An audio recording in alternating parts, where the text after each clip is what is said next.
Hi everyone, welcome back to the Model 3 Man channel from Cozumel. Yes, we made the move, we've left Canada, we are settled in beautifully in a lovely condo unit that we're renting for a few months until our house is ready, and Model 3 Man continues.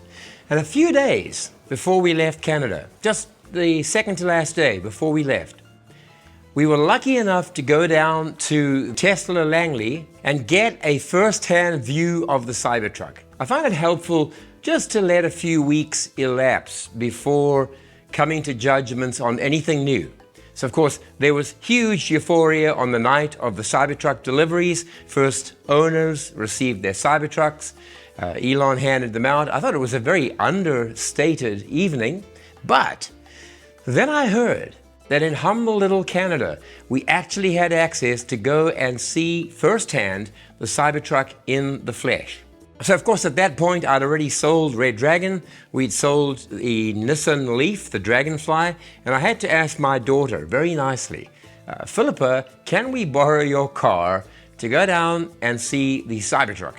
Of course, she said yes very quickly, and I did promise to fill the gas tank, but we drove down in the most atrocious weather that we've had in North Vancouver for a long while. So the rain was bucketing down. And that was pretty much the reason why when we got there, there were hardly any people. There were no lineups. There was just ourselves and maybe 2 or 3 others. And you'll see in the course of this video, the odd person comes to take a look. But I can tell you one thing for a fact.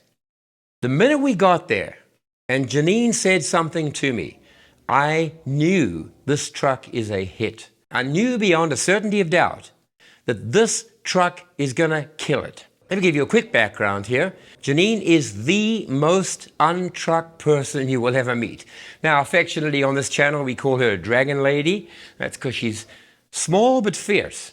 And when she came with me, the minute we stepped into the showroom, the minute we cast eyes on this triangular beast, Janine said to me, I can't believe it. I'm not a truck person, but I want one of these. I would love to be driving one of these. See, there's something about seeing it in the flesh, actually looking at these giant collection of triangles. And by the way, this t-shirt here is the Cybertruck t-shirt.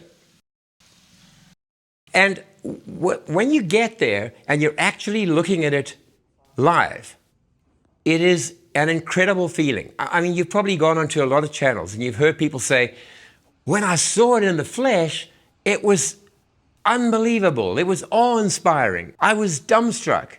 And I can promise you, every one of those reports is true. When you see this thing in real life, there's something about the lines and the angles and the triangles.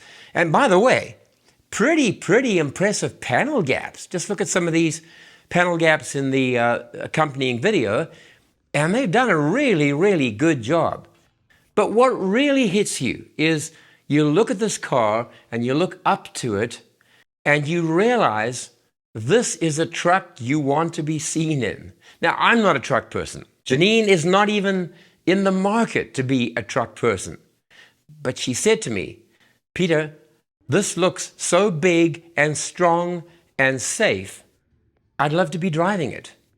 See, there's something about driving a vehicle that terrifies everyone around you. Now, I know there have been people who said the Cybertruck is dangerous. They shouldn't let it on the road. Why?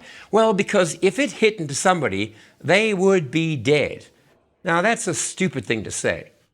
If you were hit by a Dodge Ram or a Ford F-350 or any of these big trucks, you're dead. So there's nothing particular about the Cybertruck. But when you look at those sheets of stainless steel that can be literally knocked and beaten with a big hammer, and yet it retains its shape, there's something about it that just inspires, I guess awe is the right word. As I looked at it, I kept thinking, man, this is a truck to drive. This is a truck. And when I went to Kim Javon, when I looked at the video of Kim driving the Cybertruck for the first time, Yeah, there are all the technical things. There is drive-by-wire, there is 48-volt architecture, there's all the wonderful things that Sandy Munro said when he toured the factory.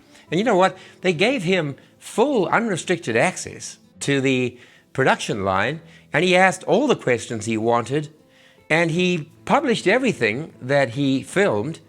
So does that sound like a company that's afraid that somebody else will steal their secrets? Elon has for so many years said, I'm making everything public. Come and have a look at the patents. Come and use them. And so it's quite clear that Elon is not trying to destroy everybody else. He's trying to encourage everybody else to make decent trucks and cars and all kinds of vehicles so that he can hasten the advent of renewable energy and the destruction of combustion engine cars. All I can say is that in real life, it looks much bigger than what you see in the videos and the reviews. It is awe-inspiring. So yeah, we spent half an hour walking around. As you've been watching it all the time as I've been talking to you. We spent time walking around the truck, looking at the lines, looking at the angles, looking at the lighting, the light bar in the front, and that windshield wiper. It is as huge in real life as you would imagine it to be. It's just one massive arm that comes swiping down on the windshield to clean it. This is a winner. I'm telling you, not just the experience of my wife looking at it and saying she wouldn't mind driving one. It was my reaction to it. My response was, wow, this is so different. It looks so awe-inspiring. I really do wish I could be driving this around. And I have a friend who has a painting business, and he's got his name on the list, and I hope he gets one, and he gets it soon. I would love to go across and do a test drive in that Cybertruck, but I think that Canada's going to be well in second place when the Cybertrucks are delivered, which of course delivery has started, but in very limited numbers. And many people have said, look, the Cybertruck is actually going to be a drag on margins, on profits for the first year or two, and it's going to take a year or two to ramp up to good production volumes where it becomes profitable and it moves quickly, and that they can deliver to over 2 million people who put their names down on a list. Now, I've no doubt that a lot of those people will drop out. Many of them will find their circumstances have changed. Others won't want to wait that long.